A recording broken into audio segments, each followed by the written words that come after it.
So, hello and welcome to a new discussion on Bhavishya Malika. So, basically, Bhavishya Malika, to discuss Bhavishya Malika, first we have to understand the three modes of the nature. So, if you don't understand from the basic, so it will be very hard for you uh, to get Bhavishya Malika completely. So, the thing is, first you have to uh, learn the basic, then only you can understand Bhavishya Malika.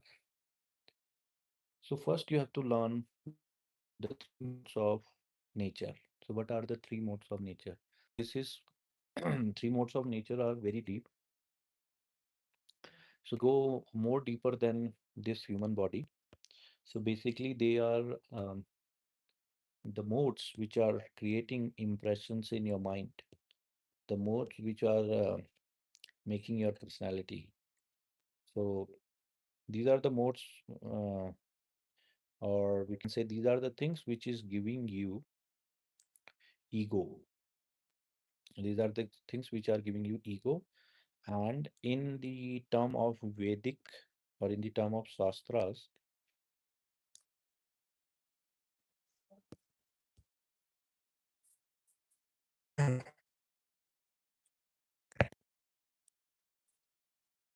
we call it, uh, in the terms of that, we call it Ahamkara. We call it Ahamkara in terms of Shastra. So ego is basically Ahamkara. So these three modes create that. So what are these three modes? So three modes is the first mode is the mode of goodness. Bhagavad Gita also talks about it. Mode of goodness. All the Shastra talks about it. And then the mode of passion and the mode of ignorance. So these are the three mode. So if we talk in term of Sanskrit, so in terms of Sanskrit, it is called the mode of goodness is called s- Sattvic or Satwa, and the mode of passion is called Rajas or Rajasic, and the mode of ignorance is called, so the person which is in the mode of ignorance is called Tamasic, and this mode is called Tamas. So Sattva, Rajas, Tamas. These are the three modes, three basic modes of nature. So these are the three modes of Prakriti.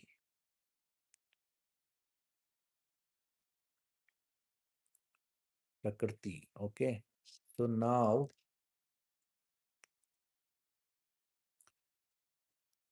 there is one more thing. So, mm, we are talking in English, but there is one more thing that though English is the language of the world, but I will tell you one thing, the vocabulary of Sanskrit is very rich. And Sanskrit is very, very useful language for knowledge transfer. So why I'm saying this? Because though I am deviating a bit from the topic, but still, whatever is the importance, we have to set it first before going deep in the lecture. So the thing is,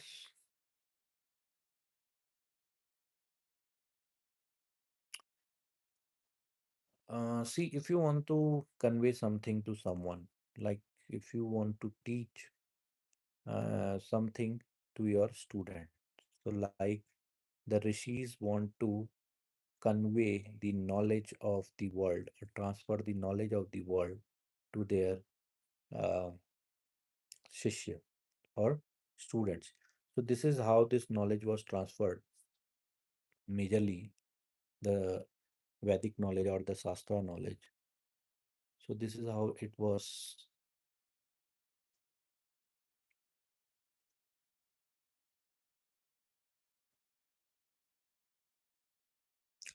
This is how it was transferred. So the thing is,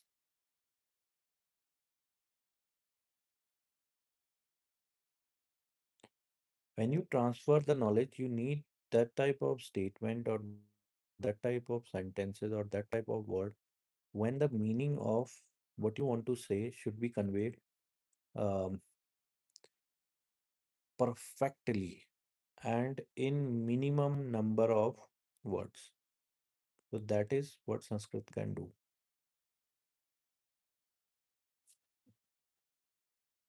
In minimum number of words, it can convey maximum number of knowledge. And the second problem is the vocabulary is very rich. Sanskrit vocabulary is very rich. So there will be word to express almost everything. So in English, it is sometimes very confusing what you want to express. Like if you say a word field, so field can have multiple meaning. Field can be field can be a ground. Field can be uh, agricultural land. Field can be a space, things like electric field, magnetic field. But in Sanskrit, whatever you are expressing, you will have a definite kind of a word for it. Like if you will say kshetra, so that means you are talking about a particular type of field. So if you say khet, or things like that. So that what I mean to say. If you have Sanskrit vocabulary, the knowledge transfer is very easy. So that is one more problem where we lose the touch from the Shastras. And then there are people like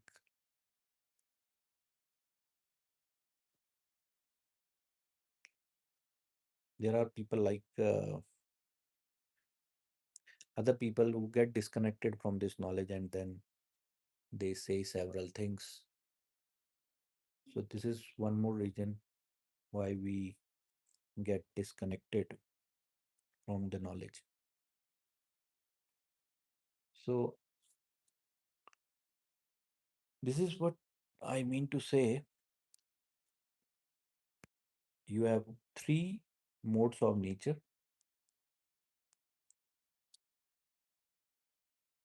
One is mode of goodness, one is mode of passion, and one is mode of ignorance. So which mode is better? So they say mode of goodness is better than mode of passion, and mode of passion is better than mode of ignorance.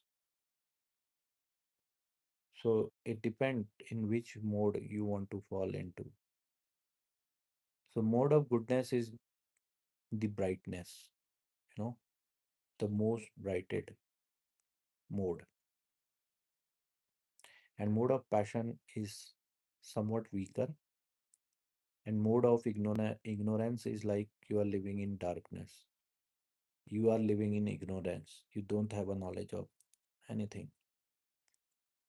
So this is how the time is also divided in the Shastras. Time means the time span of the number of years. So if you are or if all the people are in mode of goodness, then that time is called Satyuga. So there are number of years which fall into Satyuga. So let's say, for example, we take 5,000 year or 6,000 year.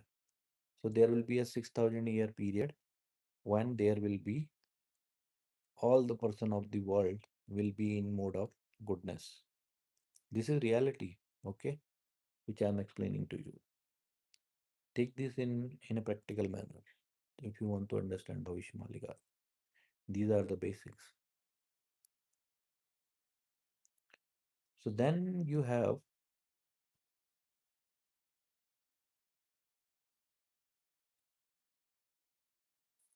some degradation to that mode of goodness. So basically, that mode of goodness have four more pillars, four important pillars. So they are Satya, Daya, Daan, and Tap. Okay. So Satya means truthfulness, Daya means mercy,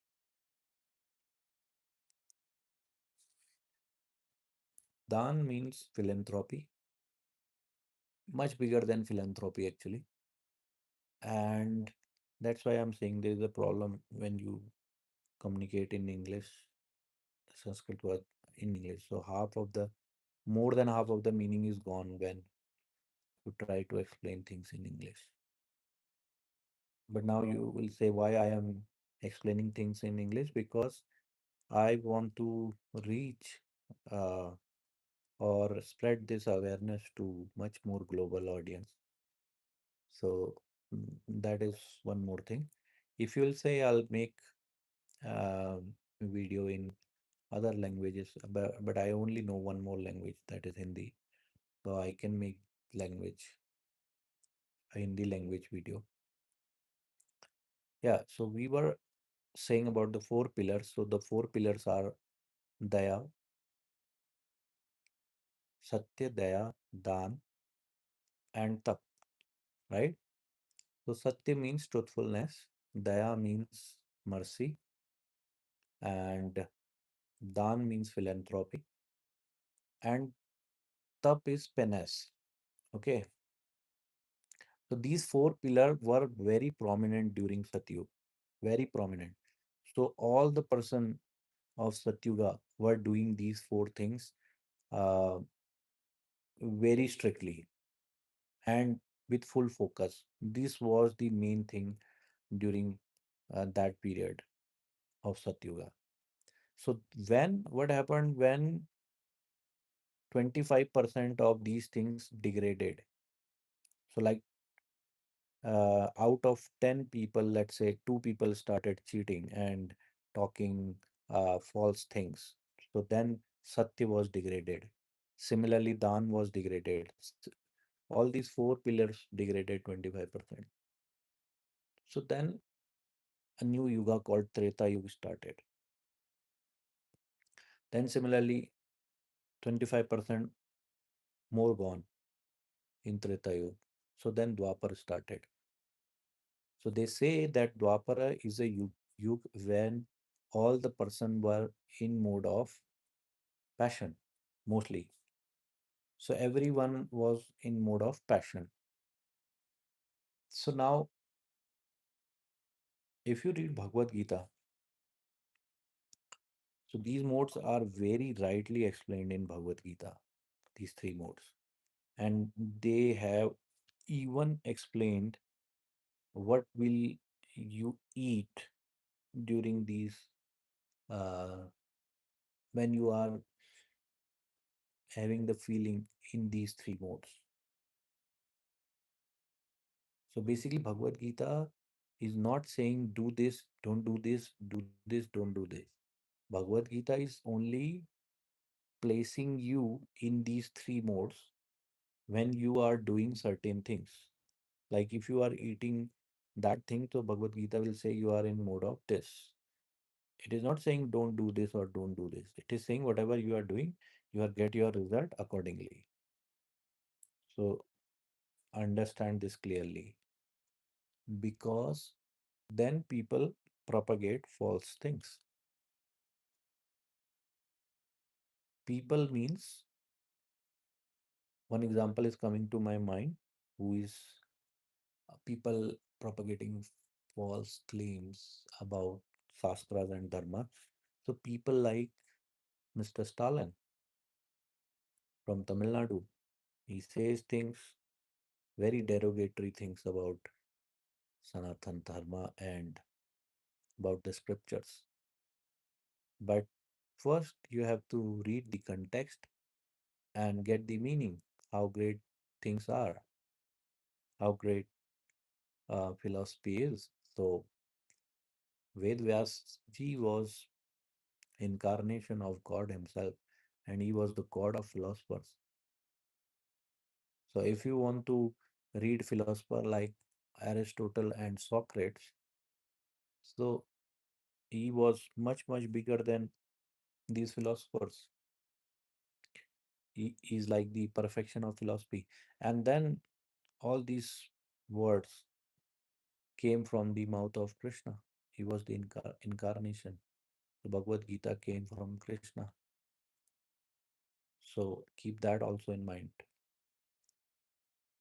So please do understand things before hearing to anyone. Please read yourself. Please read Bhagavad Gita, then you'll get what are the three modes of nature. So what I was saying, when this passion mode or Rajasic mode spread across the population of the world, then there then the world or then the universe is in mode of uh, passion, or the time period is called Treta Yuga, sorry, Dwapar Yuga. And then further degradation happened. Then comes the Kali Yuga. So in Kali Yuga, they say all these four things are fully degraded, and that time period is called Kali Yuga. So in the starting, only bit of these four things were there, and then slowly and everything will start disappearing. So like these things, scientific things, the way of saying them, the way of teaching them in Sanskrit language was very different. That's why the confusion happens, and then that's why people perceive things in a wrong manner, and then they pass on a very negative and derogatory comments. So the this should stop. So this same concept they explain in terms of a bull having four legs. So four legs means these four principles. So when these four principles degrade, so they say the bull is dharma and it has four legs. These four legs, Satya, Daya, and Tap, and Daan. So when these four legs go in Kali Yuga, all these four legs are simply gone, or they are almost getting close.